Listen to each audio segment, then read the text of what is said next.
And thank you all for turning up. I thought we'd keep it fairly informal today with the smaller numbers. So if you have any questions, fire away as we go along. And there are at least 4 people here who are much more expert in their knowledge of Globus than I am. So they can jump in, and Dafe and Jose and Denny and Blair at any point, and give your own thoughts on what we're talking about. So the session today, what we're expecting and what you can expect. So 30 minutes, I'm going to tell you about the NeSI's Globus endpoint upgrade, some new functionality with that, what the changes are, and what changes you need to make if you've been using the old endpoint, which is being decommissioned. Okay, so we'll kick on straight in, just so that we're all on the same page. What we're talking about. So Globus was developed from the University of Chicago as a non-profit service, and it's a data transfer platform that enables you to move large data files quickly and efficiently through use of a grid FTP transfer protocol. And you can see that there are 30,000 active endpoints globally, 1,500 connected institutions, and about 500 terabytes of data transferred a day using the Globus service. So it is an international service, a global service, in 80 plus countries around the world. To use the service, as I'm sure you all know, there are different interfaces that you can use. The one we're going to talk about today is the web interface. And NeSI has its own version of the web app that you can use, but you can also use a command line interface or APIs as well. But we'll really mainly be talking about the web interface today. Currently, there are 6 data transfer endpoints in New Zealand. They're listed on the page here. There's actually 7. So the top one that you can see there is our old endpoint, NeSI Wellington DTN. The one below that is the new one, Wellington DTN version 5. So we'll just cross out the old endpoint because that is very shortly going to be disappearing. But why would you use our particular Wellington DTN version 5? If you haven't already, it's because that's where you can move data and files onto and off of NeSI infrastructure. So the HPC, Maui and Mahuika services. Key info for today. I mentioned that the new DTN version 5 is live now. It went live. It's been live for a little while, but we announced it last week. The existing endpoint, the NeSI Wellington DTN, is to be deactivated on the 8th of December. So I'll talk a little bit about what that means for you if you've used that in the past. Some new functionality that may be useful for you, particularly around web transfers. A couple of minor changes, one to the login screen and one in terms of collections, and changes that you might need to do with any collections or shared collections you've created, any bookmarks that you've made. It's also worth noting, if you haven't been there before, the documentation on the NeSI support site, it has all the details about version 5 and the changes available on there. So let's just have a look at some of the changes. First one, when you dive in and get into wanting to authenticate against the NeSI endpoint. So not authenticating, not when you log into Globus using your Globus credentials, but when you're logging into the NeSI endpoint and you get asked to authenticate at that point. So a slight change in the interface with the new version. It tells you that your identity is required to continue, and it gives you 2 options there.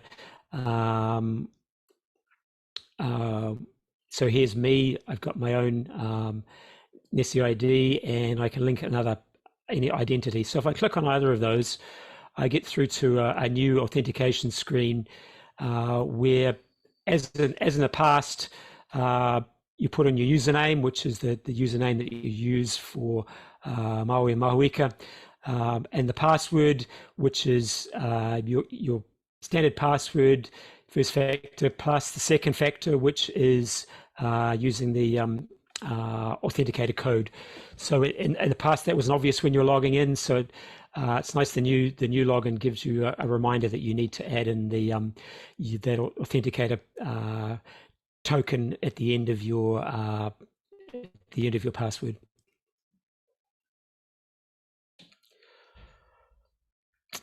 Okay, and once you are authenticated, you land as in the past.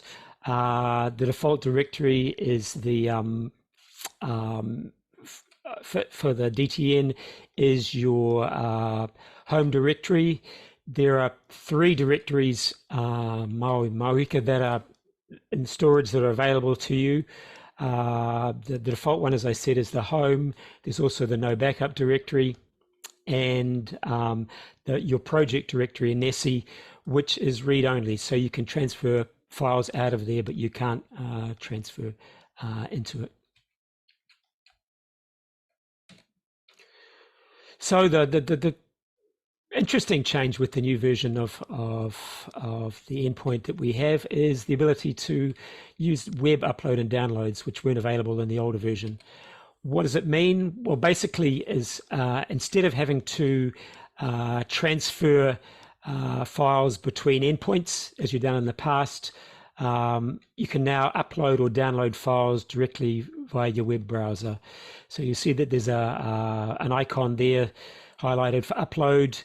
If you click on that, you're asked to then select files to upload. So you can select files from your laptop, your PC, wherever, and upload them directly into the directory the path through the web file manager.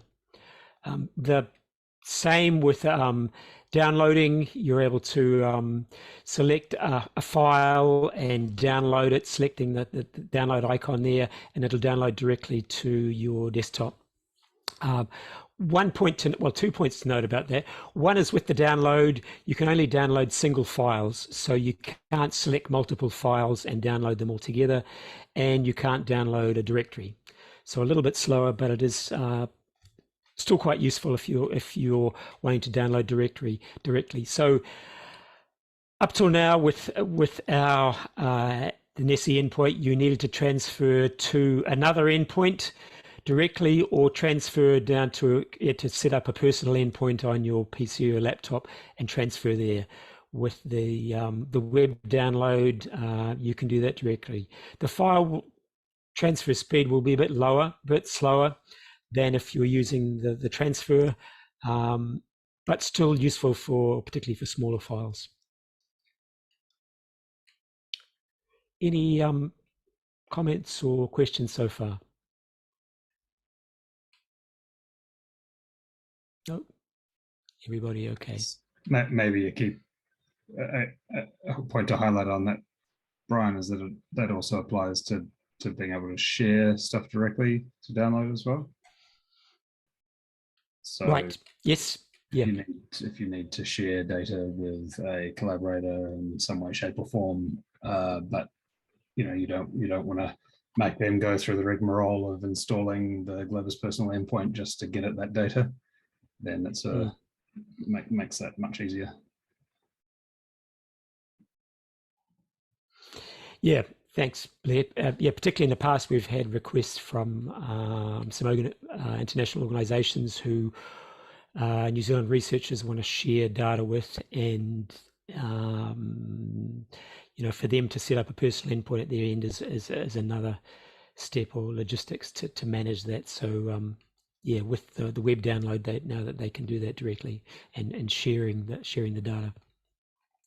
So, in speaking of sharing, shared collections. First point to note is that in the past the terminology was around sharing and shared collections. With the new version of of the endpoint, they are now called guest collections. So let's have a look at just a reminder around creating guest collections and sharing data, because the thing that you need to know is that if you have any shared collections on the old endpoint, you will need to recreate those on the new endpoint. They won't automatically transfer across. So just a reminder around creating shared collections.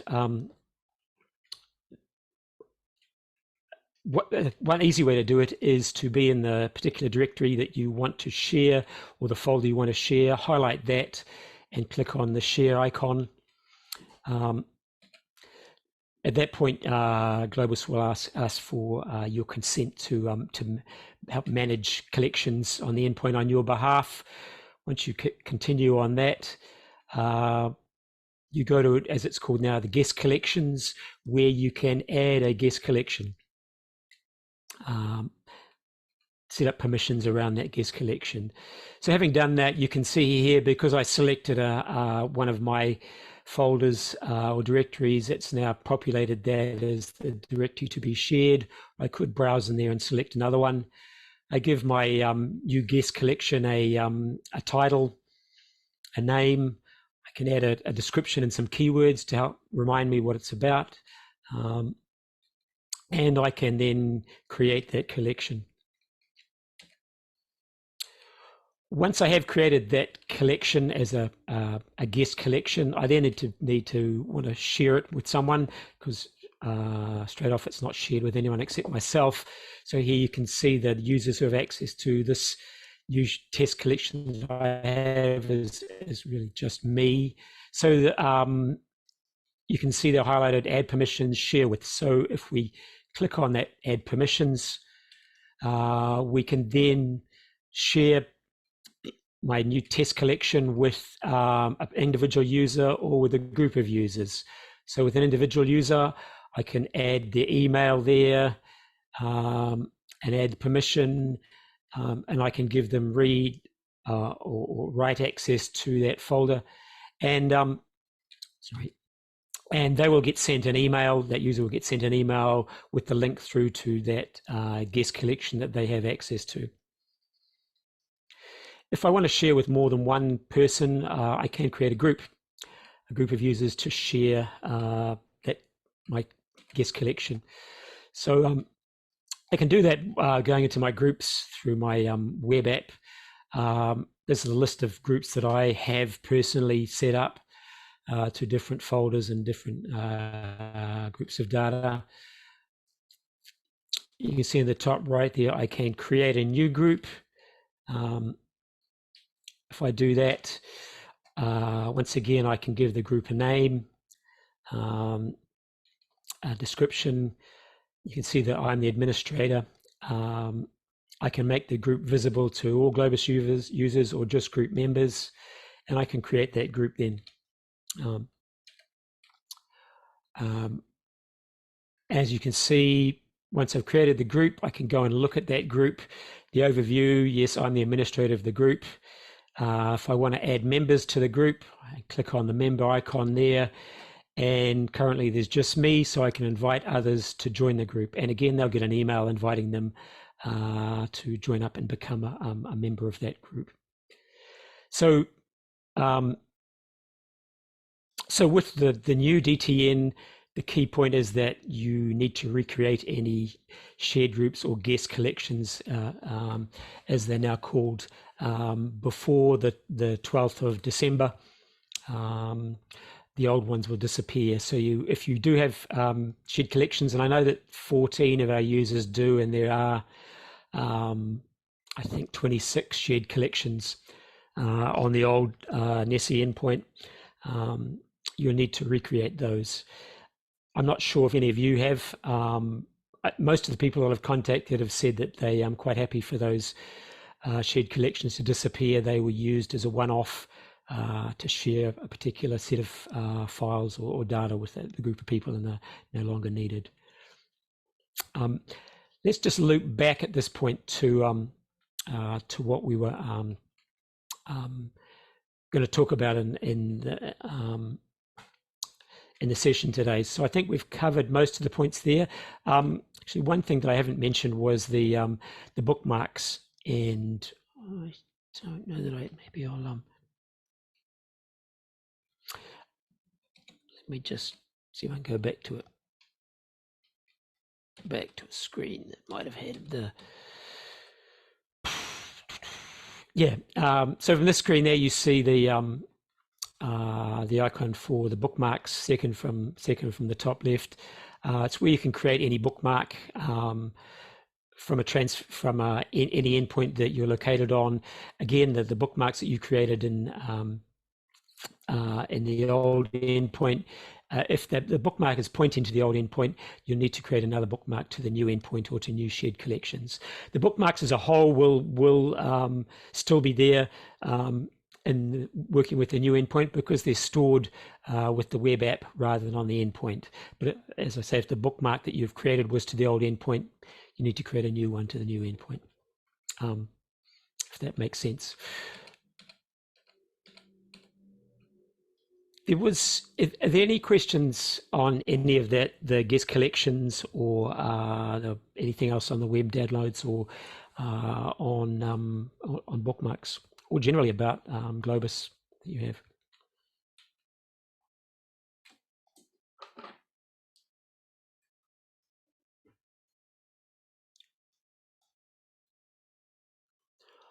Okay. Well, while you're thinking, if you do have something you'd like to ask, even generally about if you're newbie about how to use Globus, or if you're a little confused about anything, there was one thing that in the last few days has popped up in the web app that we haven't really had time to explore very much yet, but it is a timer, a new piece of functionality. Let me just pull that over there, so that there's a new timer option in the Globus file manager. So when you start a transfer in the Globus web app, you can use the timer option to select a transfer start time, to choose any repeat intervals, and to configure an end date or finite number of repeats of a transfer. To see what timers that you might have set up within the web app, if you click on the activity icon from the icons in the left-hand side of the screen there's one called activity. The activity one tells you what transfers you have taken place or what was happening. There's also another tab there for timers. And if you click on that, it'll tell you what timers you've set up. Let's have a look at some of the options around the timer. So if you click on setting up a timer, Globus, the web app, will want to allow you will allow Globus to the web app to manage that. So here's the file transfer screen where I've got two collections set up. One is the new DTN and one is the University of Auckland endpoint. You notice now that there, as well as where the start buttons are for making the transfer, there's a new icon or button there for transfer and timer options, and you can see several of them here. So you can label a new transfer. You can let it function such as deleting files on the destination that don't exist on source. Encrypting the transfer, don't verify file integrity, skip files that are on the source with errors. You can schedule a start date and whether or not you want to repeat. So it's a way of automating some transfers if you're having regular file data changes in a particular directory. Because the functionality is just new, we haven't had the time to explore completely and put some support pages up about that. But I just, because I noticed it a couple of days ago, I thought I'd mention it there as a new way to do a little bit of automating the data transfer without going into some heavy duty scripting or the Globus's automate service. Dafe or Jose or Blair, I don't know if you've had a chance to look at the timer option yet. I noticed it too when I did some testing, but yeah, I haven't played with it. I assume it's it's one of the automate features that might be that might come through in the UI in dribs and drabs where they're relevant. Yeah. Okay. You can see there's flows there and as well. That is pretty much, yeah. Haven't explored the flows yet as well, but we will do that and start posting some info on that as we learn more about them and start creating some support documentation.